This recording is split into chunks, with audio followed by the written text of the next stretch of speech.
You were told the angels were holy, pure, flawless servants of God. But the Book of Enoch throws that story into the fire. It doesn't just challenge what you think you know about heaven, it burns the entire doctrine to ash. When I opened this so-called banned book, I wasn't reading scripture. I was reading a classified report, a cosmic crime file. And what it revealed changed everything I thought I knew about good, evil, and the real history of creation.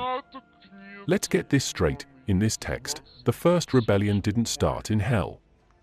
It started in heaven. Not with Lucifer, but with a group called the Watchers. These weren't demons. They were angels, high-ranking celestial beings assigned to watch over humanity. Their mission was surveillance, observation, guidance. But something happened on that mountain, Mount Hermon, that flipped the entire cosmic order upside down.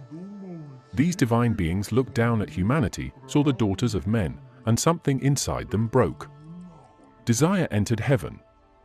The perfect hierarchy cracked. And these watchers made a decision no angel was ever supposed to make. They descended. 1,000 points of light cutting through the night sky, angels falling like meteors, not because they were cast out, but because they chose to come down. That's not a fall, that's defiance. That's a declaration of war against divine law. They made a pact, 200 of them, bound by oath and curse. This wasn't a random act. It was organized, deliberate, premeditated rebellion. And the leader? A being named Semjaza. He looked at the others and said, "Let's do this together so that none of us turn back." That's brotherhood in sin, angelic mutiny. These weren't fools, they knew the price. But they did it anyway. Why? Because they wanted to merge with creation. To touch what they were told never to touch. To taste the forbidden. To experience humanity, not as watchers, but as participants. This is where religion starts to get uncomfortable. Because in this story, sin didn't begin on earth. It began in the heavens. The corruption didn't trickle down from man to angel, it surged upward from angel to man. And when those celestial beings came down, they didn't just have children, they handed over secrets. They unleashed knowledge that humanity was never supposed to have. Think about that. Civilization, metal, weapons, enchantments, makeup, mirrors, the very symbols of beauty and violence, were all gifts from angels who broke the law of heaven. They didn't just fall in love. They engineered evolution. The Book of Enoch describes this knowledge transfer in chilling detail. Azazel, one of the main watchers, taught men how to forge swords, shields, armor. He introduced metallurgy. You can trace every act of war, every empire, every conquest, back to that forbidden lesson. Another watcher taught women how to beautify themselves, how to use enchantments, how to manipulate attraction. Others taught astrology, lunar cycles, root cutting, enchantment, sorcery. In other words, everything that would later be labeled the cult war witchcraft originated from divine rebellion, not human imagination. Humanity didn't create sin, we inherited it from heaven's outlaws. Now think about that reversal. Every sermon you've heard says, man fell, angels stayed pure. The Book of Enoch says, angels fell first, and man followed. The gods taught us how to destroy ourselves. This isn't a myth about temptation, it's an expose about contamination. Heaven corrupted earth. And that's the real reason this book was buried. It makes the divine accountable. It tells you that the hierarchy itself broke the code. It tells you that heaven's soldiers got drunk on creation, and once they did, they couldn't stop. When the Watchers took human wives, their children weren't human at all. They were giants, Nephilim. Hybrid offspring. Their bodies grew massive, their appetites monstrous. They devoured everything. The text says they began to consume not only animals but men, and finally each other. The world was drowning in violence before any flood came. Imagine the ground shaking beneath these colossal beings, a race born out of forbidden union. They ruled by fear, by size, by domination. Civilization became a feeding ground. Blood filled the rivers. And above them, the Watchers watched their mistake multiply. But what makes this so disturbing isn't the fantasy of giants, it's the implication. The creation you were told was pure, orderly, divine, wasn't. It was hacked. It was contaminated by beings who mixed dimensions. And that's why the flood in Genesis isn't a random punishment, it's a reset. The Book of Enoch gives context to the violence of that purge. God didn't flood the world because people were naughty. He flooded it to erase a hybrid bloodline that shouldn't have existed in the first place. That's cosmic biocorrection. And the Watchers? They were condemned, chained, bound, and buried in the depths of the earth until the final judgment. That's not metaphor. That's imprisonment. But here's where it gets deeper and darker. Enoch, a human, is chosen to deliver the verdict. Think about that reversal. The angels who were meant to guide humanity must now bow before a human messenger. That's the hierarchy snapping in half. Enoch intercedes, writing petitions for them, pleading with God for mercy. But the answer comes back brutal and cold: there shall be no peace for you. The sentence is eternal. You can almost feel the silence of those celestial beings realizing they can't undo what they did. They crossed a line that even light can't forgive. Now, let's pause on that idea, not to reflect, but to analyze. The moment the Watchers descend, the boundary between heaven and earth collapses. Knowledge leaks. Morality fractures. The divine becomes dangerously human. You see, Enoch's text isn't about rebellion for rebellion's sake, it's about forbidden fusion. The Watchers didn't want to destroy humanity, they wanted to become human. They envied what we had: choice, flesh, emotion. And in that envy, they shattered eternity's equilibrium. It's the cosmic version of addiction. Once you taste experience, you can't go back to innocence. That's why the Book of Enoch reads less like a religious scroll and more like a classified debriefing of a celestial disaster. It's raw, technical, unnerving. Every page unpacks the mechanics of transgression, how divine law bends, how creation reacts, how consequences scale beyond comprehension. It's like watching a supernova of morality, bright, violent, irreversible. And yet, buried in that chaos is something even more shocking: the idea that knowledge itself is the original sin. The Watchers didn't hand humanity lust or pride, they handed us awareness. Awareness of how the universe works, how to manipulate nature, how to shape destiny. It's Prometheus, millennia before Prometheus. Fire from heaven, in the form of data. But in Enoch, that fire burned civilization down instead of lighting it up. Humanity learns too much, too fast, without wisdom to balance it. The result is collapse. The same beings that gave us progress also gave us destruction. It's the perfect paradox, enlightenment as apocalypse. When you read these passages, you start realizing how sanitized the modern narrative of angels really is. In Enoch, they aren't singing in choirs, they're conspiring in the shadows. They have names, roles, desires, and guilt. Heaven isn't distant and perfect, it's political, divided, and dangerously involved with earth. It's not just good vs evil, it's law versus chaos, purity versus curiosity, restraint versus desire. And in that tension, the first apocalypse begins, not with war, but with love twisted by ambition. The Book of Enoch doesn't ask you to believe, it dares you to witness. It's like opening the sealed files of the first divine scandal. You read about angels falling, not from hatred, but from longing for touch, for experience, for something only mortality could offer. They wanted to feel creation the way we feel it, with senses, with breath, with the weight of consequence. That desire, that human spark, became their undoing. The very thing that made them divine, their knowledge, became their curse. They knew exactly what they were doing, and they did it anyway. Let's talk about what the Watchers actually gave us, the so-called forbidden knowledge. This is the part that never gets preached, never gets quoted, never gets read aloud in church because it doesn't fit the clean version of the story. When people say angels fell, they imagine some moral failure. Lust, pride, rebellion. No. What really happened was a data leak, the first one in cosmic history. A mass disclosure of divine technology to a species that wasn't supposed to have it. That's the real sin in the Book of Enoch. Not sex. Not defiance. Information. The text describes the Watchers descending and immediately teaching humanity things that had been locked away. This wasn't random trivia. It was a curriculum, precise, technical, world-altering. Metallurgy, weapon forging, enchantment, astronomy, root science, ornamentation. That's not mythic poetry. That's a blueprint for civilization. They handed humanity the codes of transformation, how to bend matter, influence emotion, and predict time.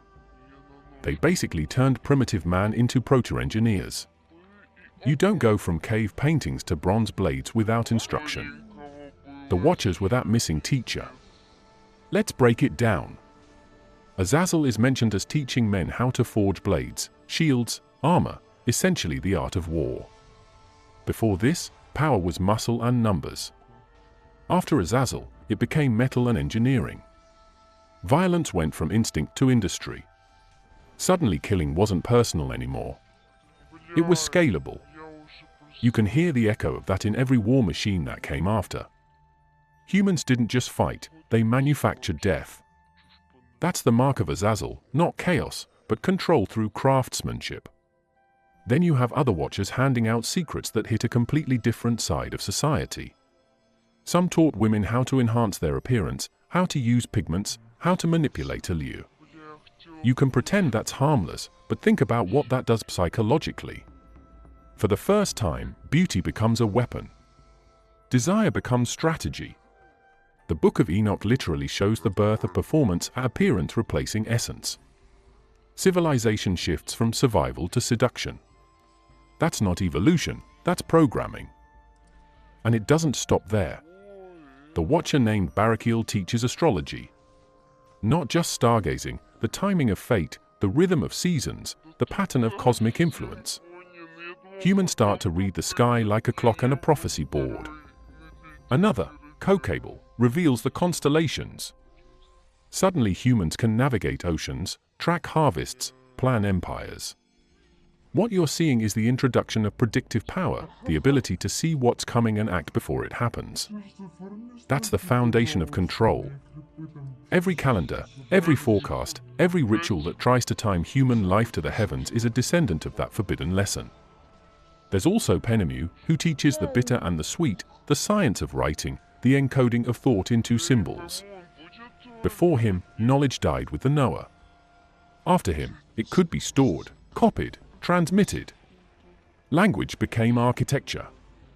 Words turned invisible ideas into permanent structures. That's not just education, that's immortality for information. And in that sense, the Watchers didn't just give humans weapons, they gave us history. But here's where the story twists. Every gift they gave came with a curse hidden inside it. The Book of Enoch doesn't describe them as benevolent teachers, it portrays them as corruptors disguised as enlighteners. Each lesson has a double edge. Metal brings protection, but also war. Beauty brings art, but also obsession. Astronomy brings order, but also fatalism. Writing brings wisdom, but also manipulation. Every step toward progress is also a step toward domination. You think you're being elevated, you're actually being rewired. And that's the genius of the narrative. It's not about punishing curiosity, it's about exposing how knowledge can enslave when it's premature. Humanity wasn't ready for the operating system they were handed. Imagine dropping nuclear physics into the Bronze Age. That's what the Watchers did. They accelerated evolution beyond the limit of morality. It's the first case of spiritual technology outpacing consciousness. And that imbalance doesn't end in growth, it ends in collapse. Now, picture this visually. Imagine a world that just learned how to shape iron, craft ornaments, summon illusions, read the stars, and record its thoughts. You'd expect enlightenment. Instead, you get chaos. Societies dividing by who controls the tools. Kings rise, priests claim access to the heavenly sciences, and entire populations become dependent on a few who understand the codes. It's not religion yet, it's system control. You can trace the architecture of power right here, the union of secret knowledge and authority. The first priesthood wasn't built around worship. It was built around information monopoly. The Book of Enoch's tone here is surgical. It doesn't romanticize what the Watchers gave. It lists it like evidence, as if the text itself is a forensic report of how civilization got hacked. Azazel gave metallurgy. Semjaza taught enchantments. Arakiel showed the Earth's courses. Gadriel taught weapons. Each line reads like an indictment. Every name attached to a crime. These weren't just moral violations, they were breaches of containment. The heavenly system wasn't supposed to leak. But it did. This is where Enoch as a character becomes crucial. He's the witness. Not the hero, not the savior, the witness. The one documenting how divine beings turn into data traffickers. The tone of those chapters is almost technical. There's no poetry, no redemption. Just instruction after instruction, a list of everything that went wrong. It reads like a manual of lost sciences disguised as a warning. Think about the psychological impact on the early reader. For generations, humanity was told that heaven and earth were separate realms. Then here comes this text saying no, the boundaries were violated, and your knowledge isn't yours. Every skill, every tool, every craft you pride yourself on was downloaded from a forbidden source. That changes your entire perception of identity. You're not evolving, you're inheriting someone else's rebellion. And it explains the flood from a completely different angle. In the Genesis version, God wipes out humanity for wickedness. In Enoch, the wickedness is upgraded intelligence. The problem isn't sin, it's acceleration. The Watchers gave humans the means to become gods without the discipline to handle it. The result is catastrophic imbalance, moral gravity breaking apart. You don't need fire and brimstone to see that metaphor. You see it in every culture that collapses under the weight of its own advancements. Now, strip away the mythic imagery for a second. Look at the pattern. Higher beings share forbidden data, civilization explodes in capability, then self-destructs. It's a closed loop. Knowledge outpaces ethics. The Book of Enoch captures that pattern thousands of years before modern history repeats it in different forms. And that's why it feels timeless. Because it's not about gods and angels, it's about what happens when creation learns faster than it learns restraint. But back to the tone of the text itself, it's brutal. There's no moral debate. The Watchers are guilty, period. The evidence is their impact. Humanity didn't just gain skill, it lost innocence. Once you know how to melt ore, you can't unlearn war. Once you know how to manipulate appearance, you can't return to authenticity. The Watchers didn't just cross a boundary, they redrew it. They replaced nature with design, instinct with calculation, mystery with method. And that's why they're punished, not because they were cruel, but because they mechanized creation. There's one line that sticks out: they taught men to make swords and knives, and they revealed the secrets of heaven to men. Read that carefully. It doesn't say they invented, it says they revealed. That means these things already existed, in heaven. War, vanity, hierarchy, these weren't human inventions. They were divine properties hidden until the Watchers exposed them. That's the real horror of the story. Heaven wasn't pure to begin with, it was merely concealed.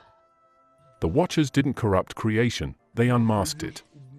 So when you read about the women painting their faces or the men hammering swords, you're not reading about primitive sin.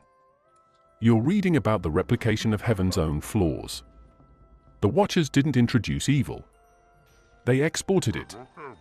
They brought the dysfunction of their realm into ours. That's what makes the Book of Enoch so explosive. It doesn't accuse man of falling from grace, it accuses grace of contaminating man. And notice how every piece of knowledge they share ties back to control over nature, over others, over perception. That's the through line. The Watchers didn't teach compassion, philosophy, or balance. They taught leverage. Every secret is a tool for dominance. Once you see that pattern, you realize the forbidden knowledge wasn't enlightenment. It was infrastructure for hierarchy, power disguised as wisdom.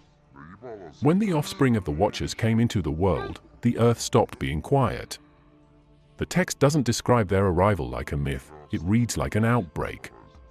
You can almost hear it. The ground shakes, cities crumble, and people scatter. These weren't heroes or demigods. They were mutations, hybrids between heaven and flesh, creatures that didn't belong to either realm. The Book of Enoch calls them the Nephilim but don't picture gentle giants or noble titans. These things were voracious, intelligent, and monstrous. They grew without limit, consumed without restraint, and destroyed without remorse. The first thing to understand about the Nephilim is that they weren't accidents. They were the direct consequence of celestial corruption. When the Watchers broke the boundary between dimensions, something fundamental in nature fractured. Creation wasn't designed to mix those codes. Divine light and biological flesh were never meant to fuse. The result was instability. The Nephilim are living proof of what happens when divine DNA crashes into human form. Their size was a symptom, not a feature. They were bigger because the energy sustaining them was unnatural. Their hunger was infinite because their existence violated the laws of balance. They were trying to stabilize by consuming everything around them: animals, plants, humans, even each other. The text paints a horrifying picture, the world filling with noise and blood. The cries of humans being hunted by their own God's children.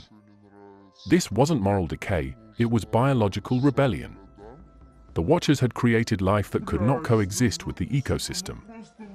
Every bite, every roar, every collapse of land beneath their feet was a signal the system was breaking. Nature had been hacked, and the error couldn't correct itself. What makes this so disturbing is that the Nephilim weren't mindless beasts. They inherited intelligence from the celestial side and instinct from the human side. That combination made them strategic predators. They organized. They ruled. They enslaved. Humanity didn't just live in fear of them, humanity lived under them. The text suggests that early civilizations bowed to these beings as kings and gods.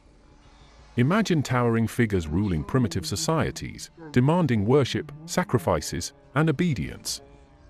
They didn't earn reverence, they imposed it. The Book of Enoch says they began to devour mankind. It doesn't mean simple cannibalism. It's domination, consumption of essence. The Nephilim didn't just eat flesh, they drained vitality. Every culture that later told stories of gods drinking blood, demanding offerings, or feeding on human devotion, all of that echoes this origin point. These creatures weren't symbols of power, they were parasites of it. They fed on life force. They turned the world into a farm. This is where the entire narrative flips. Religion tells you humanity's sin brought the flood. Enoch tells you the Nephilim's hunger did. Their existence destabilized creation so violently that divine order itself had to intervene. The earth wasn't being punished, it was being cleansed. The flood wasn't wrath, it was reboot. Because by the time Enoch walks the land, it's already overrun. The children of heaven have made earth uninhabitable. They've taught men warfare, domination, vanity, and greed, and now their offspring are the living embodiment of those sins. You can almost feel the tension in the text. Heaven is watching its own infection spread. The Watchers are panicking.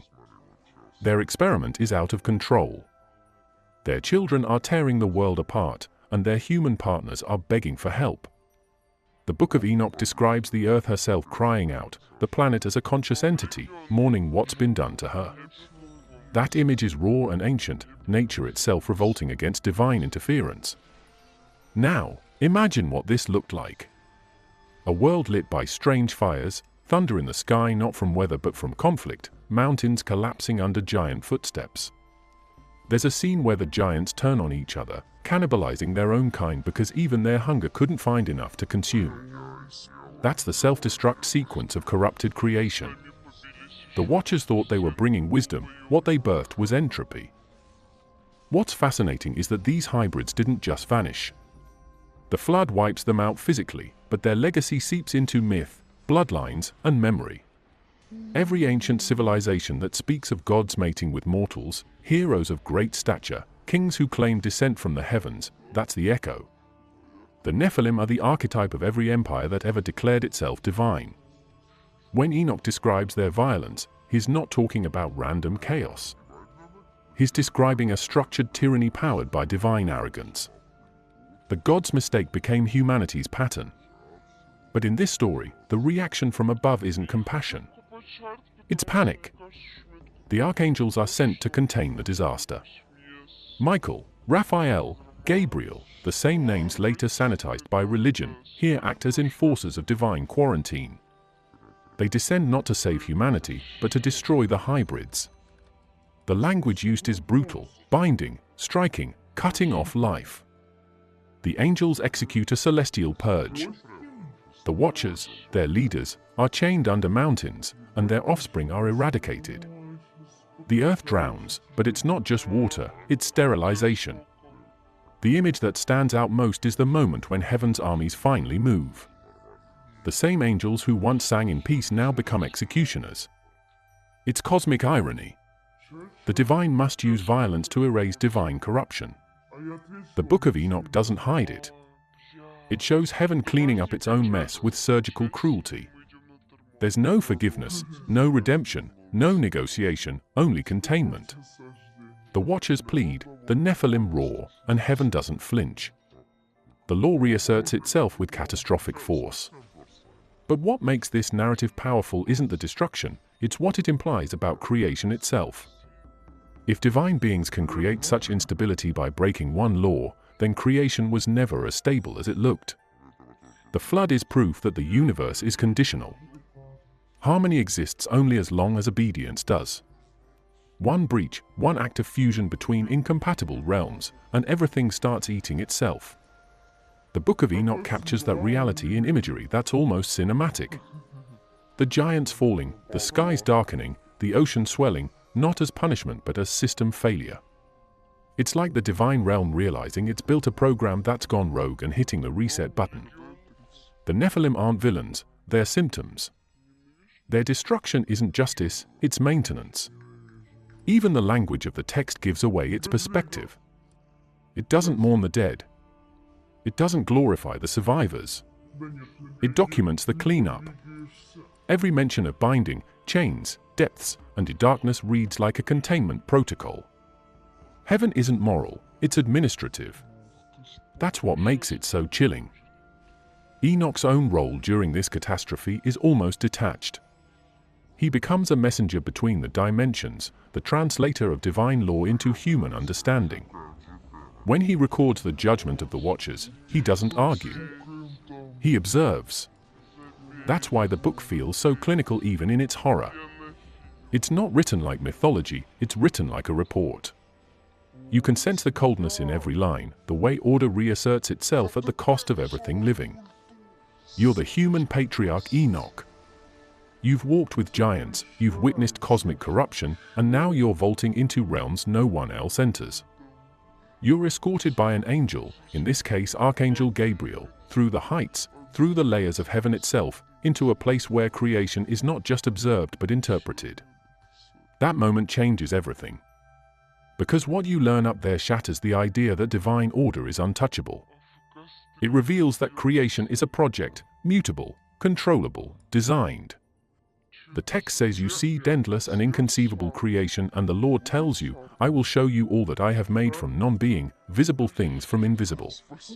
In the chapters referencing his heavenly journey, Enoch is told things which no angel knows, not because they weren't present, but because the greatness of what they tried to guard was beyond even their domain.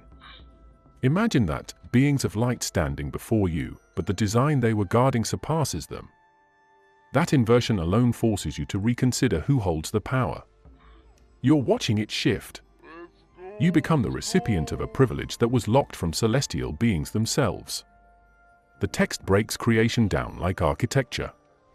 You're shown the sun and the moon and their orbits, not as decorative, but as mechanical, weighed, measured, controlled. You're told where the winds come from, how the chambers of hail and ice work. You're given insight into chambers of the sky, doors of the clouds, the paths of lightning, the divisions of stars. Every element is a cog. Every force is accounted for. This isn't metaphor, it's tech myth, creation as machine. And you, Enoch, are given the schematic. When you see the sun go forth and the moon's path accomplished according to a command, you realize creation isn't a free play of nature, it's supervised. The luminous bodies exist in cameos of obedience. They keep faith with each other. The rhythm is law. And you're shown the balance, the measure, the bounds. If the architecture shifts, everything falls apart. That's the terror under the text, not that creation is fragile, but that creation is an enforced system and you're given the keys. And what happens when you're given those keys? Responsibility. Enoch is told, look at what I made and how I made it.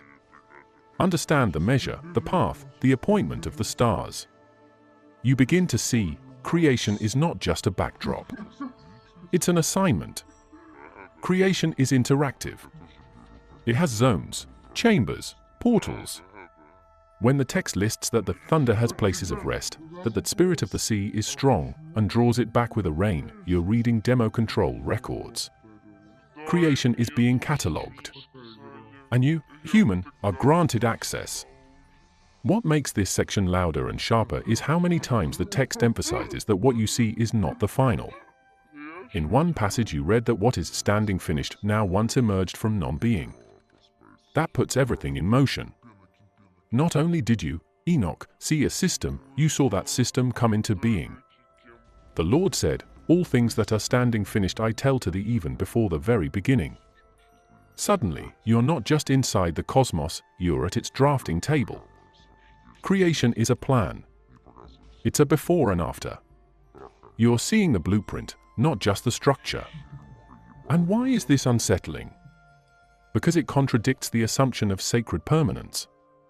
Most traditions say, creation is done. Immutable. But here, no. There is process.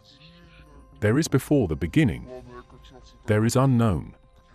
Even the angels didn't know. For Enoch to be told that reveals two things at once. First, that creation is more vast than the divine realm you assumed. Second, that a human, an earlier human no less, can stand in the gap of revelation. You're witness and heir. That demotes angelic primacy and upgrades human potential in one stroke. Consider what this does to the concept of power. If creation is locked down and only unlocked through revelation, then knowledge becomes the dominion.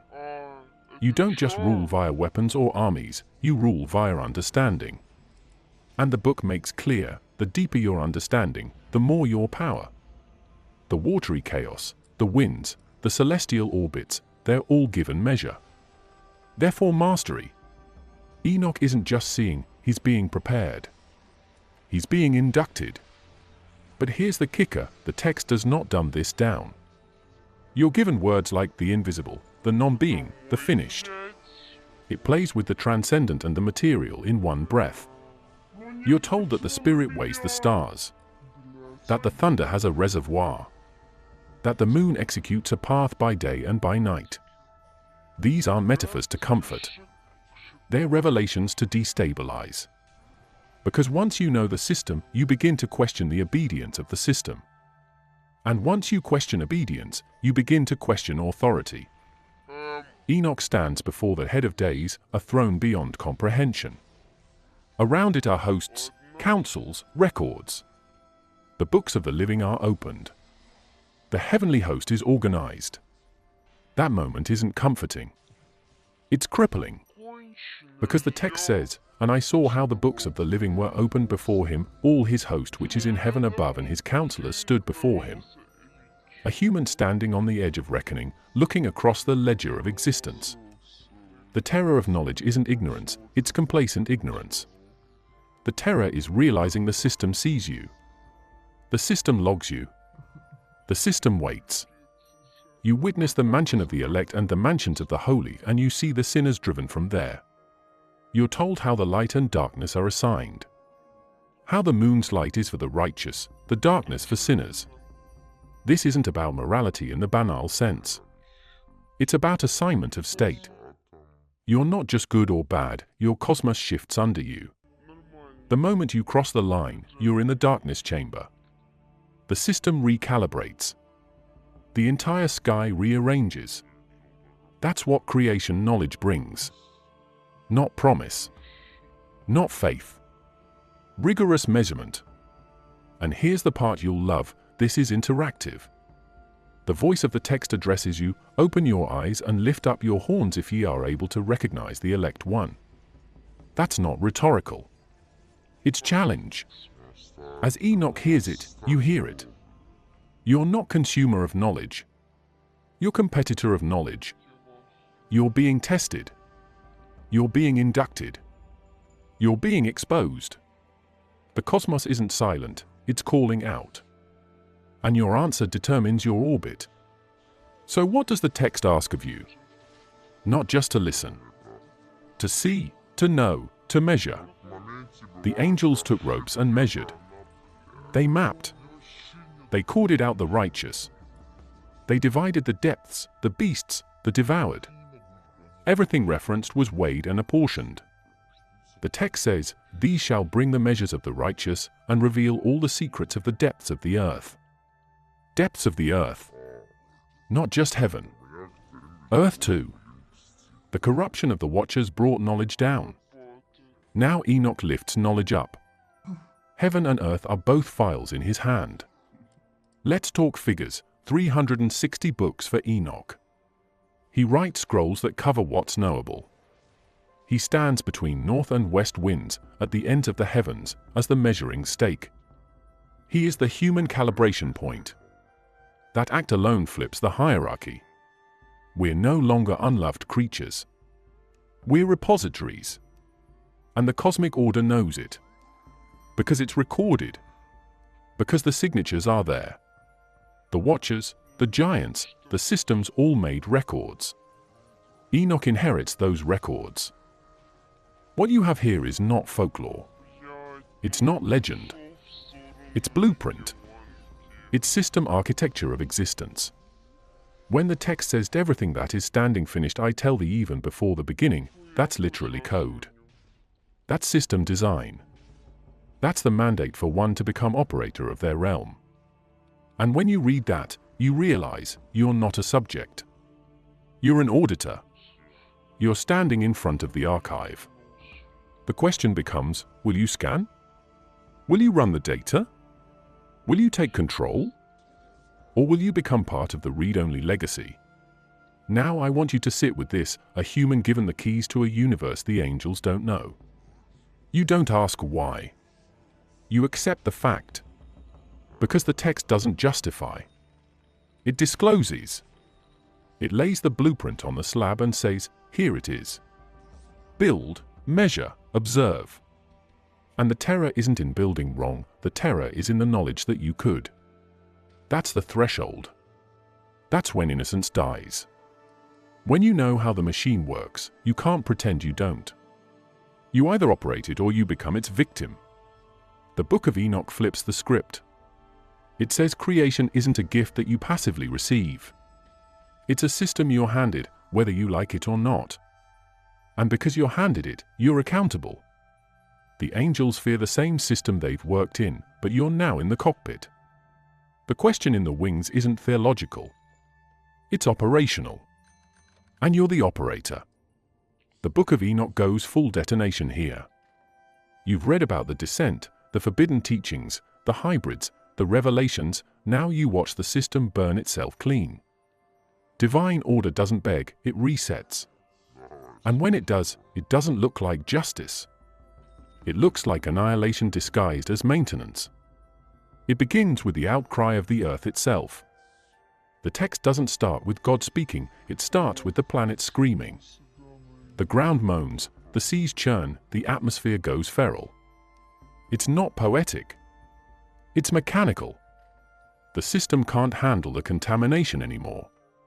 Imagine a machine overloading, too much data, too much violence, too much interference. The Watcher's corruption and the Nephilim's hunger had broken the balance, and the planet reacts like a body rejecting a virus. It starts killing its own infection. And here's where the archangels enter the scene.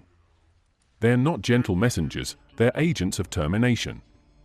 Michael, Gabriel, Raphael, Uriel, names that religion later cleaned up into choir icons. In Enoch, they're operatives in a cosmic strike team. The command is clear: cleanse the earth. The orders are precise, militarized.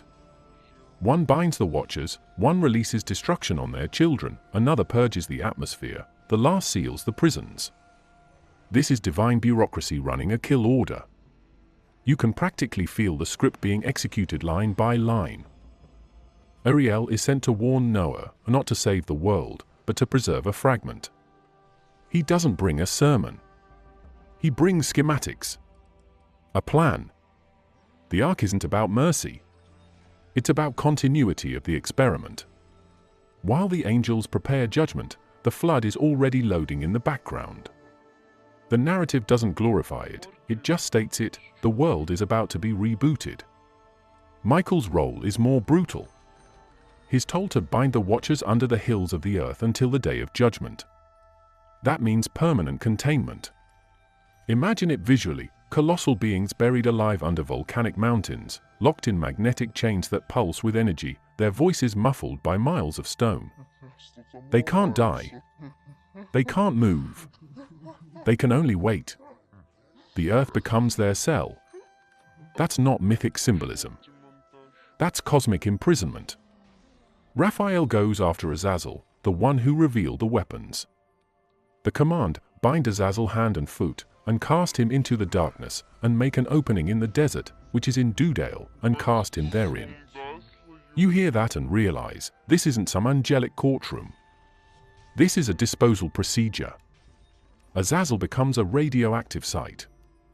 His corruption stains the ground, his prison becomes the desert itself. That's why the text says, all the earth has been corrupted through the works that were taught by Azazel.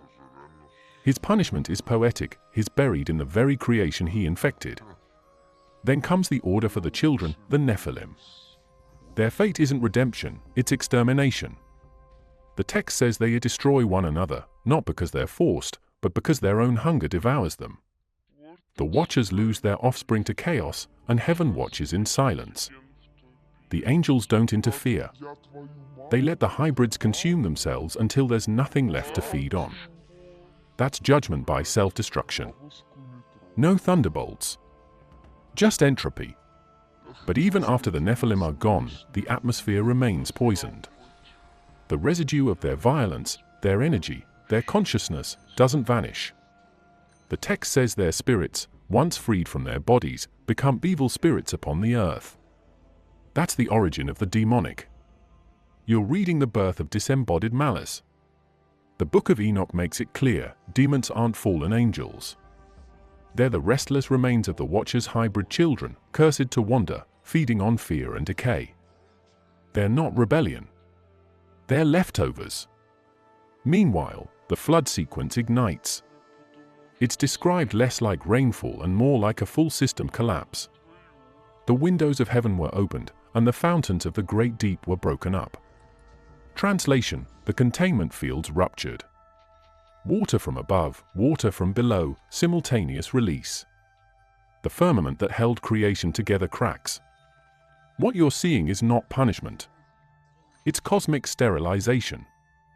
The divine code wipes everything contaminated, resets the environment, and restores the calibration that was lost. But Enoch's role here is fascinating. He doesn't panic, doesn't plead.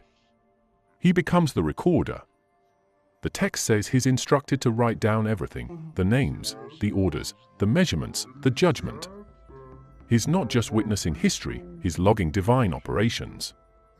That's why the Book of Enoch reads so cold: no emotion, no grief, no redemption arc. Just a celestial audit. Every being judged, every sin assigned, every punishment executed. Precision without compassion. And when it's done, when the flood has done its work, when the skies finally clear, the world that emerges is not the same. It's sanitized. The air is empty of resonance. The old bloodlines are gone. The silence is deafening. The watchers are buried, the Nephilim are extinct, and humanity is rebooted into ignorance. The knowledge that caused all of it is sealed away, encrypted in the ground, locked behind divine protocols. What remains is surface peace, a quiet world built over catastrophe. What's wild is how Enoch's vision doesn't frame the flood as victory. It's described as inevitability, like a chemical reaction reaching completion. You can sense the tension. Heaven doesn't celebrate. It monitors. Even the divine realm seems unsettled by what it had to do. Creation had to be drowned to preserve itself. Order had to become violent. You see the cost of keeping the universe pure. It's not about love or wrath, it's about equilibrium. There's also a crucial twist most people miss. The text implies that the flood doesn't destroy all the spirits of the giants. They survive as invisible presences, roaming on the earth. That means the judgment didn't end corruption, it just changed its form. Flesh was erased, but influence remained. The air becomes haunted. The world looks clean but vibrates with residue. Every whisper of temptation, every outbreak of madness, every haunting in this cosmology is that residue surfacing. Now zoom out and think like a strategist. The whole cosmic narrative functions like damage control. The Watcher's rebellion corrupted Earth, the flood was the reset. The system neutralized the threat but left its mark permanently. Heaven doesn't rewrite history, it quarantines it. And Enoch, the human witness, becomes the vault keeper. He writes it all, seals it, and hands it to the generations that won't understand it. It's not a sermon. It's documentation of containment. And let's be real, this isn't a peaceful ending. The Book of Enoch closes this cycle with brutality, precision, and eerie detachment. The Watchers are chained under the earth until 70 generations. The Nephilim's spirits wander, unkillable. Humanity starts over but with that cosmic scar baked into its DNA. That's not resolution, that's recursion. The machine purges itself but keeps the flaw in memory. What's left after that? Silence. Cosmic silence. The kind you only get after the last explosion fades. The world drips, smokes, reforms. You can almost see the ark floating across the debris, not a symbol of faith, but of continuity. The line survives. The record survives. The knowledge is buried deep, sealed in vaults under names no one speaks anymore. The operators have shut the system down and left it on standby. And somewhere beneath mountains of molten rock, you can still hear them, the bound Watchers, murmuring under their chains, waiting for the next reboot. You ever wonder why a book like this, something so ancient, so explosive, so specific, vanished from the mainstream Bible? Because the Book of Enoch didn't just question authority. It exposed it. It laid bare the structure of power itself. And that kind of text doesn't get lost by accident, it gets buried on purpose. Let's get one thing clear, the Book of Enoch wasn't banned because it was confusing or minor. It was banned because it made heaven look flawed and man look powerful. It told stories where angels commit crimes, where God has to correct his own mess, and where a mortal, just a man, becomes the keeper of divine secrets. That's not religion-friendly material. That's revolution on parchment. Think about the message it sends. In this book, the hierarchy collapses. The so-called perfect order of the heavens cracks open, and inside you find bureaucracy, conflict, and fear. The angels aren't untouchable, they're fallible. The Creator isn't passive, he's reactive. The system bleeds. That's dangerous knowledge, especially when your religion depends on obedience. Imagine being a bishop or priest in the early centuries of the church and having to explain this text to people. Yes, angels fell because they couldn't control their lust. Yes, they made hybrid giants that almost destroyed the world. Yes, God flooded the planet to clean up their mess. How do you preach that to a crowd and keep them loyal? You don't. You censor it. You call it heresy. You erase it. And yet, despite every attempt to bury it, the Book of Enoch survived, barely, because a few ancient communities refused to let it die. Ethiopia kept it in their canon. Fragments were found in the Dead Sea Scrolls.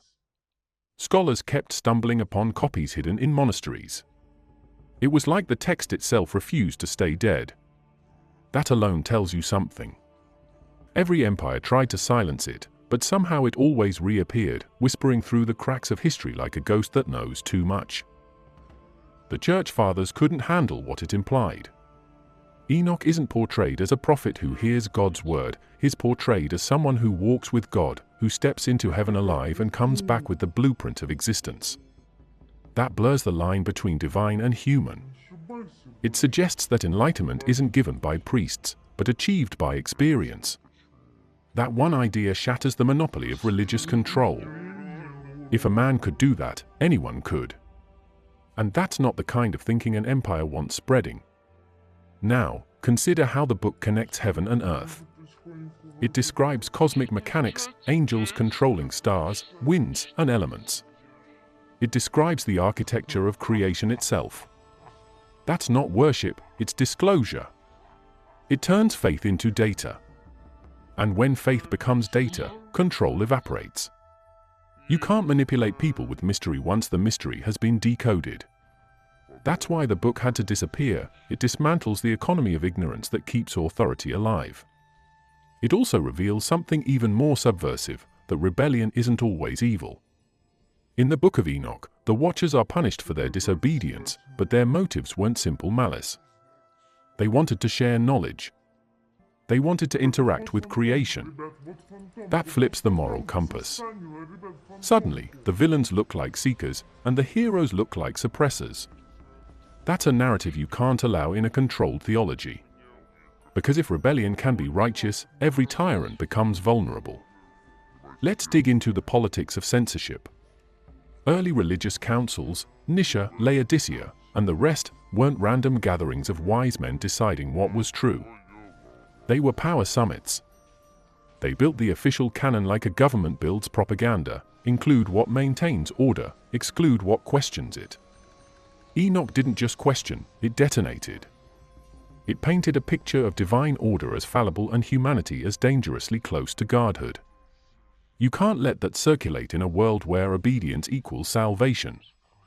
Another layer of this censorship is psychological. The Book of Enoch makes you uncomfortable because it tells you creation isn't clean. It's messy, violent, and experimental. The flood isn't divine wrath, it's crisis management. The angels aren't guardians, they're contractors gone rogue. And the earth isn't innocent, it's complicit. That worldview strips away the simplicity that religion thrives on.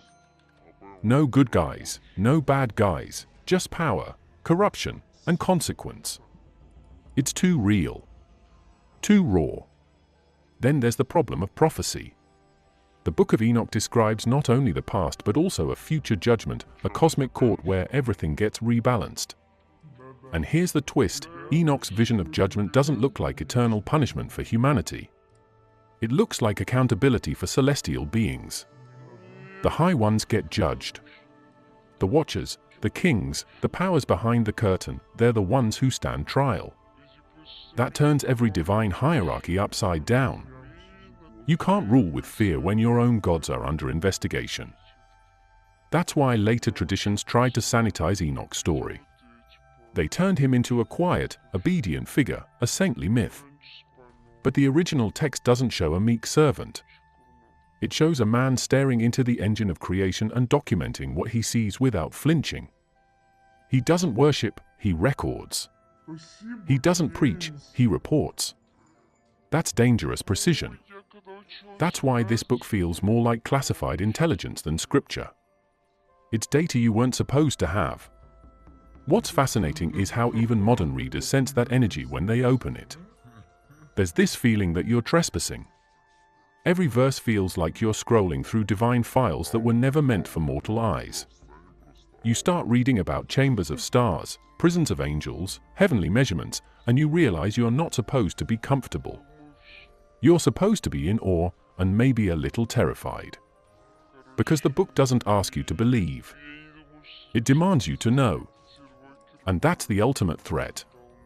Religion thrives on belief, faith without proof. The Book of Enoch gives you proof, diagrams, names, processes. It turns worshippers into analysts. And once you start analyzing the gods, you stop fearing them. That's the quiet rebellion encoded into every line of this text. Now let's talk about why it still matters in whispers, not in pulpits. Because this book forces you to look at divinity as a system that can fail. It shows that even celestial power can break its own laws. That's not blasphemy. That's realism on a cosmic scale. When the Watchers fell, they didn't just betray heaven, they revealed that heaven was capable of being betrayed. That one crack changes everything. It introduces doubt into eternity itself. And you know what's brilliant about it? The book never apologizes for being that honest. It doesn't soften the story or hide the blood. It shows you a universe where power and consequence are intertwined, where even the highest beings pay for their mistakes. That's a story that doesn't comfort you. It challenges you. It strips the divine of perfection and exposes the machinery underneath. When people say the Book of Enoch doesn't belong in the Bible, what they really mean is it doesn't belong in the control system. It's too raw, too honest, too destabilizing. It doesn't fit the sanitized narrative where everything is tidy and predictable. It opens doors that religion once closed. Doors about origins, about hybrid beings, about human potential, about the nature of divine justice. It's a risk to let people read it freely. Because once you see behind the curtain, you can't go back to worshipping the curtain. The irony is, for a banned text, its fingerprints are everywhere. You find echoes of it in Genesis, in Revelation, even in the letters of Peter and Jude.